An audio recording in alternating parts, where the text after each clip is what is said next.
ชุมครม.เศรษฐกิจหรือไม่อันนี้ยังเป็นอีกหนึ่งประเด็นครับเพราะว่าวันพฤหัสนี้ครับ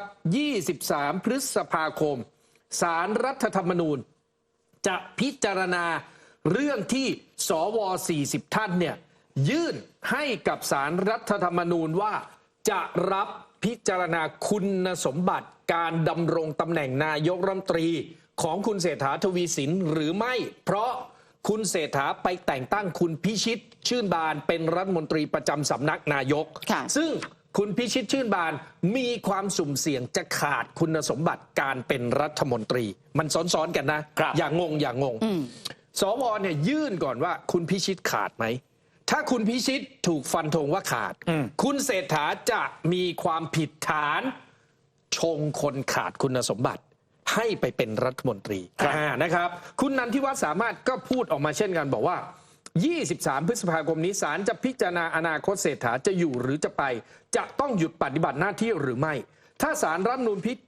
พิจารณาว่าคดีมีมูลคุณสมบัติของรัฐมนตรีตามมาตรา160นั่นคือวงเล็บ4มีความซื่อสัตย์สุจริตเป็นที่ประจักษ์วงเล็บ5ไม่มีพฤติกรรมอันเป็นการฝ่าฝืนหรือไม่ปฏิบัติตามมาตรฐานทางจริยธรรมอย่างร้ายแรงและวงเล็บ7ไม่เคยต้องคำพิพากษาให้จำคุกแม้คดีนั้นจะไม่ถึงที่สุดหรือมีการรอการลงโทษคุณนันทิวัฒน์บอกว่าจุดตายแรกคือความซื่อสัตย์อันเป็นที่ประจักษ์ทนายถุงขนมมันมีที่มาที่ไปมีข้อต่อสู้คือถูกจำคุกจริงแต่เป็นคำสั่งศาลไม่ใช่คำพิพากษาของศาลให้จำคุกอันนี้บอกทั้งจุดตายและจุดต่อสู้จุดตายที่2ไม่ปฏิบัติตามมาตรฐานทางจริยธรรมถูกถอนใบอนุญาตทนายตราบาปนี้ติดตัวคุณสมบัติเทพของคนเป็นรัฐมนตรีต้องขาวจั๊วไม่ใช่คนกระดำกระด่างคนเทาๆคนที่ยังมีข้อสงสัยจึงไม่น่าเป็นรัฐมนตรีได้คนเสนอชื่อและลงนามสนองพระบรมราชโองการต้องรับผิดชอบต่อการกระทำขัดรัฐธรรมนูญหากศาลสั่งรับคดีไว้พิจารณานายกรัฐมนตรีอาจต้องหยุดปฏิบัติหน้าที่ให้รองนายกรักษาการจนกว่าศาลจะชี้เป็นชี้ตายตุ้มต่อมกันไปทีนี้4หน้าที่จะออกคุณนันทิวัฒน์บอกจุดตายไปแล้วแต่4หน้าสำหรับ23 พฤษภาคมนี้เรายังไม่รู้นะครับแต่4หน้าที่ว่าคุณสมชัยศรีสุทธิยากรอดีตกกต.เขาบอกอย่างนี้ครับเขาบอกว่าหน้าที่1ศาลไม่รับคำร้องเลยอันนี้ก็คือจบไม่มีอะไรเปลี่ยนแปลงคุณเศรษฐาก็อยู่ยุโรปด้วยความสบายใจต่อไปหน้าที่2รับคำร้องแต่ไม่สั่งให้หยุดปฏิบัติหน้าที่อันนี้คุณสมชายบอกคลื่นความร้อนก็ยังคงแผ่ไปถึงยุโรปก็คือยังตุ้มๆต่อมๆไปเรื่อยๆหน้าที่3รับคำร้องและสั่งให้หยุดปฏิบัติหน้าที่1รายก็คือคุณพิชิตเพราะแกเป็นรัฐมนตรีประจำสำนักนายกที่ดูแลสำนักงานพระพุทธศาสนาคนที่เวียนเทียนวันวิสาขบูชาอาจได้ร่วมงานบุญเป็นงานสุดท้ายและหน้าที่4รับคำร้องสั่งให้หยุดปฏิบัติหน้าที่2รายเที่ยวบินกลับจากยุโรปต่อญี่ปุ่นอาจไม่รื่นเริงนักอันนี้อาจจะเป็น4หน้าตามที่คุณสมชัยได้มีการวิเคราะห์เอาไว้แต่ว่าตุ้มต่อมแน่นอนค่ะเพราะว่าช่วง 10:30 นาทีที่ผ่านมาทางด้านของกลุ่มคปท.นะคะแล้วก็กลุ่มสปปส.เนี่ยเดินทางไปที่สภาทนายความในพระบรมราชูปถัมภ์เนื่องจากว่าก่อนหน้านี้กลุ่มคปท.เนี่ยไปยื่นกกต.ในการที่จะส่งเรื่องนี้เนี่ยให้กับศาลรัฐธรรมนูญพิจารณาฉะนั้นวันนี้เดินทางไปที่นี่เนื่องจากว่าต้องการคัดสำเนาเอกสารไม่ว่าจะเป็นคำสั่งให้ลบชื่อนายพิชิตชื่นบานรายงานการประชุมหรือแม้กระทั่งหลักฐานที่ได้จากการสอบสวนเพิ่มเติมรายงานการสอบสวนของคณะกรรมการมัญญทนายความเพราะว่านี่เป็นเอกสารสำคัญและเป็นหลักฐานชิ้นสำคัญในการประกอบการพิจารณาค่ะการที่สภาทนายความเคยมีมติลบชื่อคุณพิชิตออกจากการเป็นทนายความนั้นเป็นเหตุแห่งการกระทำผิดร้ายแรงนะครับเพราะว่าตามพรบทนายความเนี่ยการลงโทษมี3สถานทั้งภาคทันและลบห้ามปฏิบัติประกอบอาชีพทนาย3 ปีและลบชื่อออกดังนั้นคุณพิชิตถูกลงโทษลบชื่อออกในกรณีร้ายแรงตามมารยาทดังนั้นพวกเราจึงมาขอคัดสำเนาโดยตรงในฐานะที่เราเป็นโจทย์โดยตรงที่ยื่นปปช.และยื่นกกต.ให้ศาลรัฐธรรมนูญเพื่อให้องค์คณะตุลาการศาลรัฐธรรมนูญได้พิจารณาหลักฐานอย่างครอบคลุมรอบด้านรวมทั้งเราก็จะไปยื่นประกอบหลักฐานเพิ่มเติมไปยังปปช.เพื่อเอาผิด ชี้ให้เห็นว่าคุณเศรษฐาทวีสินปฏิบัติหน้าที่หลีกเลี่ยงในการไม่ตรวจสอบคุณสมบัติการเป็นรัฐมนตรีของคุณพิชิตชื่นบานนะครับหลักฐานจากสภาทนายความก็จะเป็นหลักฐานที่สำคัญที่จะออกการพิจารณานะครับก็วันนี้ก็มาขอแบบเร่งด่วนด้วยเพราะว่า23นี้ก็จะมีการตัดสินจะมีการพิจารณาว่าจะรับหรือไม่รับนะครับนี่ก็คือหลักฐานชิ้นสำคัญที่กลุ่มคปทเนี่ยไปขอคัดสำเนาจากสภาทนายความนะคะครับในขณะที่ทางด้านคุณปกรณ์นินประพันธ์เลขาธิการสำนักงานคณะกรรมการกฤษฎีกาเนี่ยวันนี้ให้สัมภาษณ์ถึงกรณีเอกสารความเห็นของคณะกรรมการกฤษฎีกาเกี่ยวกับคุณสมบัติของนายพิชิตเนี่ยนะครับบอกว่ากฤษฎีกาเนี่ยตอบคำถามที่มีการถามมาเท่านั้นตามเอกสารที่มีการเผยแพร่ออกมาซึ่งเป็นเอกสารลับที่สุดแต่งงว่าสื่อเอามาได้อย่างไรครับก็ตามหนังสือที่คุณเอาไปลงกันนั่นแหละลับที่สุดของผมแล้วคุณเอาไปลงกันได้ยังไงเนี่ยทีนี้หนังสือกฤษฎีกาจะถูกนำไปใช้เป็นต่อสู้ในชั้นศาลรัฐธรรมนูญได้นะ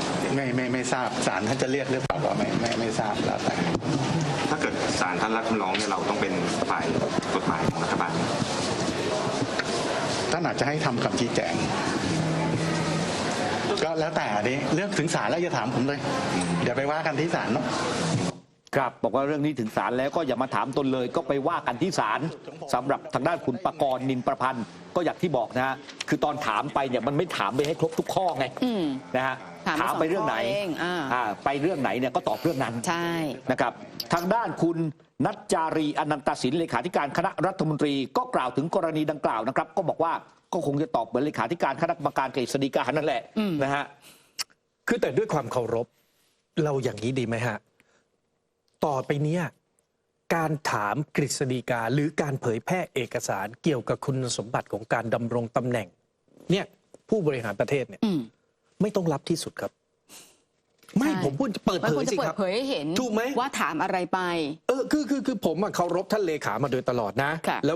วก็ไม่ได้แต่ท่านอย่างงงจริงๆแล้วมันไม่ควรเป็นหนังสือลับที่สุดด้วยมันควรจะให้ประชาชนคนไทยทั้งประเทศ67ล้านคนตอนนี้ลดลงมา1 ล้านแล้วนะได้รู้ได้เห็นว่าคนที่จะมาดำรงตำแหน่งเสนาบดีคนที่จะมาดำรงตำแหน่งมุขมนตรีคนที่จะมาดำรงตำแหน่งรัฐมนตรีเนี่ยคุณสมบัติจะต้องผ่านเป็นที่ประจักษ์เปิดเผยเลยถ้าเป็นน้องมุ้ยเป็นคุณสถาพรโดนถามแบบเปิดเผยแล้วก็เปิดเผยมาว่าเราผ่านโหมันความภาคภูมิใจชั่วลูกชั่วหลานชั่ววงตระกูลเลยนะคือคุณเนี่ยอาสามาทำงานเพื่อประชาชนนะเพื่อสาธารณชนอยู่แล้วมันไม่มีอะไรที่จะต้องปิดบังใช่หรือเปล่าถูกนะฮะแค่นั้นครับอีกคนหนึ่งครับคุณสุทินคลังแสงรัฐมนตรีว่าการกระทรวงกลาโหมก็ให้สัมภาษณ์เนี่ยนะครับถึงเรื่องดังกล่าวเหมือนกันโดยเฉพาะเนี่ยกรณีที่สว40 คนเนี่ยยื่นถอดถอนคุณพิชิตชื่นบานรัฐมนตรีประจำสำนักนายกรัฐมนตรีนะครับคุณสุทินบอกว่าเรื่องนี้คนอื่นคิดอย่างไรตนไม่ทราบแต่ตนไม่กังวลเพราะการจะตั้งคนเป็นรัฐมนตรีมีขั้นตอนพิจารณาคุณสมบัติดีอยู่แล้วโดยเฉพาะเลขาธิการนายกรัฐมนตรีเพราะก่อนทำรายชื่อทูลเกล้าทุกคนต้องกรอกประวัติมีขั้นตอนตรวจสอบประวัติมากขึ้นตนเชื่อมั่นในขั้นตอนนี้แต่อย่างไรก็ตามเนี่ยศาลรัฐธรรมนูญจะวินิจฉัยอย่างไรสุดจะคาดเดาแต่เมื่อศาลวินิจฉัยแล้วต้องยอมรับย้ำว่าตนมั่นใจในกระบวนการและขั้นตอนตรวจคุณสมบัตินี่คุณสุทินนะทีนี้ถามว่าบางฝ่ายเสนอให้คุณพิชิตลาออกเพื่อที่ศาลเนี่ยจะได้ไม่ต้องวินิจฉัยในคดีนี้คุณสุทินคิดเห็นอย่างไรลองฟังดูครับก็จะตัดสินใจแล้วก็นำเรียนท่านนายกบางคนอาจจะคิดวิธีนั้นแต่ว่าผมว่าบางวิธีหนึ่งก็คือก็อยู่เพื่อพิสูจน์ให้มันเป็นบรรทัดฐานก็ได้นะดีกว่าการชิงลาออกเหมือนกันเพราะว่าก่อนจะตั้งเหมือนผมว่านะมันไม่ใช่คุณพิชิตเขาตัดสินใจเขาเองคนเดียวแล้วก็ไม่ใช่นายกท่านตัดสินใจโดยท่านโดยลำพังก็มีคณะทำงานเป็นองค์กรที่ได้รับการยอมรับเป็นองค์กรข้าการเราได้พิจารณาเพราะนั้นเขาก็จะได้เรียนรู้ด้วย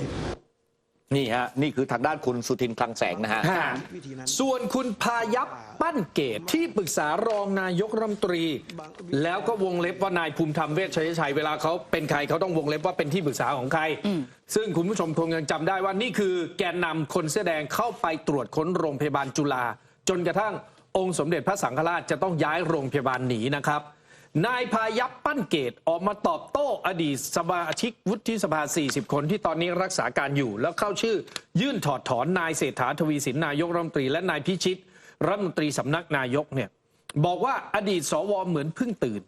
เพราะตลอดระยะเวลา5 ปีที่ผ่านมาปัญหาบ้านเมืองและปากท้องประชาชนมีมากมายแต่ไม่เคยออกมาเป็นปากเป็นเสียงแทนประชาชนโดยเฉพาะอย่างยิ่งช่วงที่มีทหารอย่างพลเอกประยุทธ์จันทร์โอชาเป็นนายกก็เงียบกริบเป็นเป่าสากไม่เคยสนใจประชาชนจะกินอยู่อย่างไรมีกินมีใช้แร้นแค้นขนาดไหนพฤติกรรมอดีตสวนี้เข้าข่ายฝันกลางวันภาษาคนแก่เพราะเรื่องที่ควรทำตลอดเวลามีผ่านมาเยอะแยะแต่ไม่ทำมาขยันเอาตอนหมดวาระไม่รู้ว่า40 สวทำแบบนี้ได้ไปถามอีก210 คนที่เหลือหรือไม่ว่าเขาเห็นด้วยหรือเปล่าที่ทำแบบนี้ควรตรวจสอบให้แน่ชัดเพราะทราบมาว่าหลายท่านก็ไม่เห็นด้วยที่ต้องออกมาพูดเรื่องนี้เพราะไม่อยากให้ประชาชนไขว้เขวสับสนไปกับการกระทำของ40 สวเพราะการที่นายกจะเสนอแต่งตั้งใครต้องพิจารณาทุกฝ่ายอย่างรอบคอบมีหลักเกณฑ์มีกฎเกณฑ์มีระเบียบมีวิธีปฏิบัติรัดกุมจึงเป็นเรื่องสำคัญที่รัฐบาลต้องใส่ใจอย่างมากหวังว่าอาจารย์สุวิชาเป้าอารีนิดาโพคงจะได้ยินถามเลยครับว่าตกลงประชาชนใส่ใจคุณสมบัติรัฐมนตรีและเห็นด้วยกับที่สวยื่นให้ศาลรัฐธรรมนูญตีความหรือไม่จริงๆน่าทำโพลแล้วค่ะนะแต่วันนี้เนี่ยผู้สื่อข่าวเจอคนนี้ค่ะคุณพิชิตชื่นบานรัฐมนตรีประจำสำนักนายกนะคะแล้วก็ให้สัมภาษณ์คือให้สัมภาษณ์หลายประเด็นเนี่ยแล้วเขาก็มองว่าตัวเขาเองจริงๆแล้วเนี่ยมีคุณสมบัติครบถ้วนการที่40 สวเนี่ยไปยื่นให้กับศาลรัฐธรรมนูญพิจารณาเนี่ยเขาบอกว่าอยากที่จะให้มาคุยกันแบบตัวต่อตัวเลยถกกันเรื่องของข้อกฎหมายเลยว่าจะทำอย่างไรแต่ว่าประเด็นเรื่องของกระแสการลาออกจากตำแหน่งผู้สื่อข่าวถามเลยว่าเรื่องของกระแสการลาออกจากตำแหน่งหรือแม้กระทั่งเรื่องของคุณเศรษฐาทวีสินเองก็ตามคุณพิชิตชื่นบานคิดเห็นอย่างไรค่ะอยากช่วยผมก็ท่านนายกรัฐมนตรีนายเศรษฐาทวีสินนะครับที่ท่านจะตั้งคณะรัฐมนตรี หรือจะปรับคณะรัฐมนตรีก็ดีเนี่ยนะครับท่านไม่ได้ผิดอะไรนะครับผมกำลังจะเรียนอย่างนี้นะครับว่ามาเอาเรื่องท่านทำไมถ้าคนที่เคยบริหารราชการแผ่นดินเนี่ยท่านนายกเศรษฐาท่านไม่ได้ทำอะไรผิดแผกแตกต่างจากนายกท่านอื่นๆในอดีตคืออะไรครับเวลาจะตั้งรัฐมนตรีหรือตั้งคณะรัฐมนตรีเนี่ยนะครับบุคคลที่จะเป็นรัฐมนตรีอย่างผมอย่างเงี้ยหรือรัฐมนตรีในคณะรัฐมนตรีเนี่ยจะไปกรอกรับรองคุณสมบัติและลักษณะต้องห้ามมันมีกระบวนการนะครับจะต้องไปกรอกผมก็ต้องกรอกว่าผมมีคุณสมบัติไม่มีลักษณะต้องห้ามกระบวนการเป็นอย่างนี้ครับเพราะพ่อแม่พี่น้องประชาชนกับน้องๆสื่อพอเริ่มกรอกเสร็จถามว่านายกเขาเชื่อไหมเขาไม่เชื่อมันก็มีกระบวนการทางการบริหารราชการแผ่นดิน Act of Government นะครับกระบวนการทางการบริหารราชการแผ่นดินนั่นหมายความอะไรครับก็จะมีสำนักเลขาธิการคณะรัฐมนตรีเป็นหน่วยงานที่เป็นมืออาชีพเขาช่วยใครไม่ได้หรอกครับอยากช่วยผมก็ช่วยไม่ได้แล้วเขาไม่มีทางช่วยผมหรอกครับนะครับสำนักเลขาธิการคณะรัฐมนตรีเนี่ยเขาเมื่อรับเอกสารของบุคคลที่จะเป็นรัฐมนตรีมาเนี่ยนะครับเขาจะเอาไปตรวจสอบเขาจะส่งเรื่องไปที่สำนักงานตำรวจแห่งชาติส่งเรื่องไปที่สำนักงานปปช.ส่งเรื่องไปที่กรมบังคับคดีเขามีวิธีการตรวจว่าคนไหนเนี่ยไปทำผิดตามประมวลกฎหมายอาญาทุกหมวดลักวิ่งชิงปล้นกันโชคยักยอกความผิดต่อร่างกายเคยไปทุบไปตีเขาอะไรต่างๆมันจะอยู่ในทะเบียนประวัติอาชญากรผมอยู่ตรงจุดนี้ผมพูดไม่อายผมเป็นองครักษ์พิทักษ์ท่านนายกและผมก็เป็นองครักษ์พิทักษ์หลายนายกมาแล้วนะครับเพราะฉะนั้นเราเอาความจริงมาพูดกันไม่มีวาระซ่อนเร้นทางการเมืองนะครับท่านนายกท่านก็ทำตามกระบวนการโปรเซสของกฎหมายแล้วสุดท้ายแล้วเนี่ยก็มาสรุปว่าตกลงตั้งใครได้ไม่ได้พี่น้องสื่อมวลชนก็จะรู้ว่าตั้งคนนี้ไม่ได้ท่านก็ไม่ได้ฝืนตั้งนะก็ทำความเข้าใจกับพรรคร่วมผมเนี่ยมีอภิสิทธิ์อะไรผมไม่ใช่มาเพราะท่านคนนั้นท่านคนนี้มาเพราะว่าสติปัญญาผมมาเพราะว่าผมเนี่ยมีสมอง นี่ก็พูดถึงเรื่องของหลักการนะว่าวิธีการในการตั้งเป็นยังไงแล้วก็ย้ำชัดว่าตัวเองจะเป็นองครักษ์พิทักษ์นายกเอาความจริงมาคุยกัน ส่วนประเด็นเรื่องของคำวินิจฉัยของศาลฎีกานะคะคุณพิชิตมองว่าไม่ได้มีผลผูกพันกับศาลรัฐธรรมนูญก็เดี๋ยวคงจะต้องรอเรื่องของการพิจารณาคดี แต่ว่าบอกว่าประเด็นตรงไหนที่พูดว่าตัวเขาเนี่ยหิ้วเงิน2 ล้านบาทเขาจะขอลาออกวันนี้เลยค่ะผู้บริหารราชการแผ่นดินนะครับ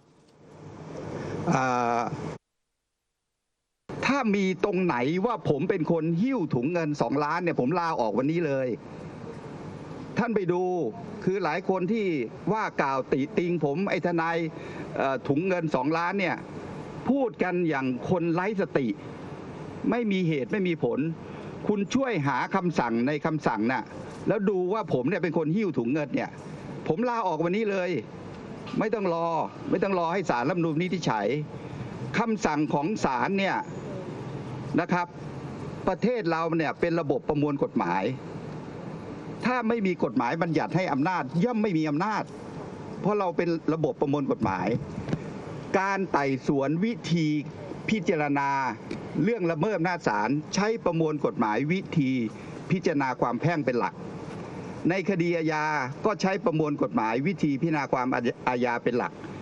อะไรที่กฎหมายวิธีพิจารณาความอาญาไม่บัญญัติไว้ก็บอกให้เอาวิธีพิจารณาความแพ่งมาใช้บังคับโดยอนุโลมเช่นกันประมวลกฎหมายวิธีพิจารณาความแพ่งกับประมวลกฎหมายวิธีพิจารณาความอาญาไม่เคยบัญญัติว่าให้เอาประมวลกฎหมายอาญาซึ่งเป็นกฎหมายสาระบัญญัติน่ะให้มาใช้ในการพิจารณาพิพากษาคดีไม่มีถ้าหามีผมก็ลาออกวันนี้อีกนี่คือความเก็บกฎที่ผมโหยหาความยุติธรรมไปเปิดดูเลยประมวลวิแพ่งประมวลวิอาญานะครับถ้ามีเขียนไว้ว่าให้เอาประมวลกฎหมายอาญามาใช้ให้เอาทุกมาตรา83มาใช้เนี่ยผมลาออกวันนี้เลยผมถึงบอกว่าผมทำงานน้องๆเห็นบอกว่าวันที่เข้าถวายสัตย์บอกว่าตัวเบาวิวก็ใจมันว่างไงและนามสกุลชื่นบานเนี่ยนะฮะมันก็ไม่ได้คิดอะไรก็ทำงานเพราะฉะนั้นคุณไปดูคำสั่งในศาลฎีกาผมติดใจเรื่องประมวลกฎหมายอาญามาตรา อันนี้ให้ฟังในสิ่งที่คุณพิชิตชื่นบานนะพยายามที่จะพูดว่าตัวเองเนี่ยมีคุณสมบัติครบถ้วนแล้วก็มองว่าเรื่องการที่สวไปยื่นให้กับศาลรัฐธรรมนูญเนี่ยมันเป็นเรื่องของการเมืองพอถามเรื่องของจริยธรรมเจ้าตัวก็มองว่าแล้วเอาตรงไหนมาวัดเพราะต่อให้ถามกฤษฎีกาก็ตอบไม่ได้มันเป็นนามประธรรมคือคุณพิชิตชื่นบานเนี่ยพยายามที่จะอธิบายเนี่ยถึงประเด็นที่มีการส่งหนังสือให้กับทางด้านของกฤษฎีกาในการตีความประเด็นนั้นก็คือเรื่องของการต้องโทษจำคุกตามคำพิพากษาแล้วในรัฐธรรมนูญมาตรา160เนี่ยมันก็ระบุแหละว่ามันมีข้อยกเว้นถ้าพ้นไป10 ปีแล้วแต่วันนี้ที่เขาไปยื่นให้ตรวจสอบมันคือเรื่องของคุณสมบัติการเป็นรัฐมนตรีตามกฎหมายรัฐธรรมนูญมาตรา160ซึ่งมันควรจะต้องมีทุกๆข้อนั่นก็คือเรื่องของความซื่อสัตย์สุจริตแล้วก็เรื่องของมาตรฐานจริยธรรมด้วยถูกก็คือวงเล็บ4วงเล็บ5ทีนี้ถ้าฟังคุณพิชิตด้วยเราก็ต้องนำเสนอทั้ง2ฝั่งคุณพิชิตเนี่ยก็บอกว่าไอ้ความซื่อสัตย์สุจริตเป็นที่ตั้งวงเล็บ4แล้ววงเล็บ5ก็คือมีความประพฤติไม่ผิดจริยธรรมเนี่ยคุณพิชิตตีความว่าที่ด่าผมว่าทนายถุงขนมเนี่ยมีตรงไหนไหมที่บอกว่าผมเป็นคนหิ้วถุงถ้ามีตรงไหนบอกว่าผมเป็นคนหิ้วถุงหรือมีคำพิพากษาไหนเกี่ยวกับการหิ้วถุงของผมลาออกวันนี้เลยถูกไหมไม่เป็นไรครับผมไปเอา Facebook ของคุณสมชัยศรีสุทธิยากรซึ่งโพสต์เอาไว้เมื่อเดือนสิงหาคมปี 2566 ตอนนั้นจะมีการโปรดเกล้าคณะรัฐมนตรีเศรษฐาชุดแรกเลยแล้วมีข่าวว่าคุณพิชิตนี่แหละจะได้เป็นดำรงตำแหน่งตอนนู้นเลยนะเผลอๆอาจจะกินถึงรัฐมนตรียุติธรรมด้วยตอนนู้นนะฮะการโพสต์ Facebook ของคุณสมชัยศรีสุทธิยากรเนี่ยมันลงในเว็บไซต์ข่าวสำนักข่าวหลักข่าวหนึ่งคุณผู้ชมไปดูได้คุณสมชัยศรีสุทธิยากรโพสต์ว่าอดีตผู้พิพากษาศาลฎีกาท่านหนึ่งส่งไลน์มาเล่าสู่กันฟังย้อนคดีถุงขนม2 ล้านไม่ใช่สินบนแต่ลงโทษละเมิดอำนาจศาลโดยเหตุเพราะอัยการมีคำสั่งไม่ฟ้องสินบนโดยอัยการสูงสุดในเวลานั้นชื่อชัยเกษมนิติสิริปัจจุบันในเดือนสิงหาคมนะฮะ เป็นแคนดิเดตนายกอันดับ3ของพรรคเพื่อไทยคุณสมชัยเปิดหัวไว้อย่างนี้ทีนี้เรื่องจริยธรรมคุณพิชิตบอกถ้ามันมีตรงไหนบอกว่าผมหิ้วถุงขนมผมลาออกคุณพิชิตก็คงจะอ่านมาอย่างดีแล้วผมยกมาให้ครับคุณสมชัยศรีสุทธิยากรบอกว่าศาลบอกว่าการกระทำอันมิชอบระหว่างการพิจารณาคดีที่ดินรัชดาของศาลฎีกาถือเป็นการกระทำที่อุกอาจท้าทายและเกิดขึ้นที่ศาลฎีกาซึ่งเป็นศาลยุติธรรมชั้นสูงสุดของประเทศผู้ถูกกล่าวหาทั้ง3คนประกอบอาชีพทนายและที่ปรึกษากฎหมายย่อมตระหนักดีว่าการกระทำดังกล่าวจะทำให้เกิดความเสียหายแก่สถาบันศาลยุติธรรมและจะส่งผลกระทบต่อความเชื่อถือและความศรัทธาในการปฏิบัติหน้าที่ของบุคลากรในอำนาจตุลาการจึงเห็นสมควรให้ลงโทษสถานหนักเพื่อไม่ให้เป็นเยี่ยงอย่างต่อไปท้ายคำพิพากษายังระบุว่าความผิดฐานให้สินบนแก่เจ้าพนักงานให้ผู้กล่าวหาไปดำเนินแก่ผู้ถูกกล่าวหาทั้ง3และผู้ถูกเกี่ยวข้องต่อไปซึ่งก็มีการไปแจ้งความดำเนินคดีนี้จริงๆในเวลาต่อมาแต่ตำรวจสั่งฟ้องอัยการสั่งไม่ฟ้องก็ย้อนกลับไปครับอัยการตอนนั้นเป็นใครใช่ไหมอันนี้คุณสมชัยศรีสุทธิยากรว่าและศาลได้อ้างถึงชัดๆว่าการนำเงิน2 ล้านบาทจูงใจให้เจ้าหน้าที่ศาลกระทำการอันมิชอบคือคุณพิชิตก็อ่านมาแล้วล่ะไม่มีตรงไหนที่บอกคุณพิชิตหิ้วครับแต่ศาลบอกว่าคุณทั้ง3กระทำการอันมิชอบทีนี้เรื่องนี้เนี่ยปรากฏว่าวันนี้เนี่ยคุณภูมิธรรมเวชยชัยซึ่งวันนี้เนี่ยคุณภูมิธรรมเนี่ยเป็นประธานในที่ประชุมคณะรัฐมนตรีนะเพราะว่านายกรัฐมนตรีเนี่ยไม่อยู่นะคุณภูมิธรรมก็พูดนะครับเรื่องของประเด็นเกี่ยวกับนายกรัฐมนตรีและก็คุณพิชิตชื่นบานเช่นเดียวกันสื่อถามว่าเมื่อถูกมองว่าเรื่องจริยธรรมสำหรับคนที่จะมาเป็นรัฐมนตรีนั้นเนี่ยเป็นอย่างไรคุณภูมิธรรมย้อนถามสื่อนะว่าจะจริยธรรมยังไงหรือมันมีปัญหาตรงไหนเพราะไม่ได้มีปัญหาอะไรกระบวนการเงื่อนไขและคุณสมบัติต่างๆก็ว่าไปตามนั้นเอาเรื่องนอกคุณสมบัติมาพูดมันยากที่จะพิจารณาอีกทั้งอย่าเพิ่งไปมองไกลถึงขนาดว่านายกเนี่ยต้องหยุดปฏิบัติหน้าที่ทุกอย่างเนี่ยเป็นไปตามกระบวนการสิ่งที่รัฐบาลได้ทำก็ชัดเจนและมีความเห็นของกฤษฎีกาอีกทั้งศาลรัฐธรรมนูญเพิ่งรับขั้นตอนแรกเท่านั้นและต้องรอท่านพิจารณาจริงๆก็ว่ากันไปตามกระบวนการยื่นแล้วก็ทางศาลท่านพิจารณาเพราะเราทางรัฐบาลเราก็มั่นใจอยู่แล้วว่าสิ่งที่ทำไปนั้นเป็นเรื่องที่เหมาะสมถูกต้องแล้วก็เป็นไปตามกระบวนการถ้ามองถึงเรื่องจริยธรรมสำหรับคนที่จะมาเป็นรัฐมนตรีอะค่ะจริยธรรมยังไงล่ะครับมีปัญหาตรงไหนไม่ได้มีปัญหาอะไรนี่ฮะตามกระบวนการเงื่อนไขคุณสมบัติต่างๆก็ว่าตามนั้น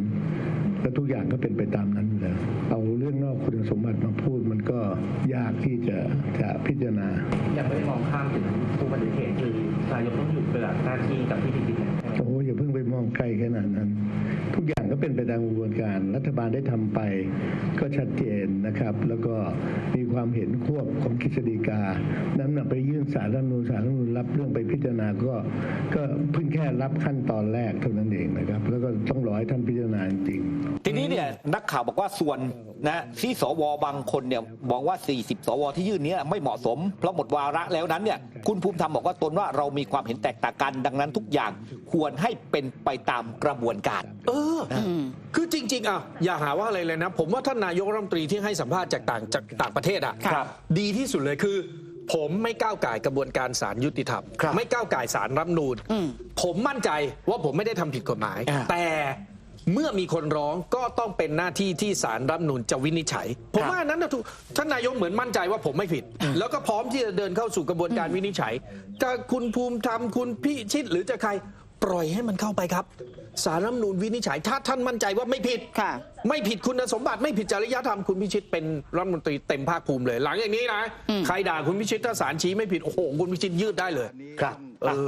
มาร่วมสนับสนุนท็อปนิวส์นำเสนอความจริงได้แล้ววันนี้เพียงกดปุ่ม Super Thanks แล้วเลือกจำนวนเงินตามที่ต้องการได้เลยครับขอบคุณครับ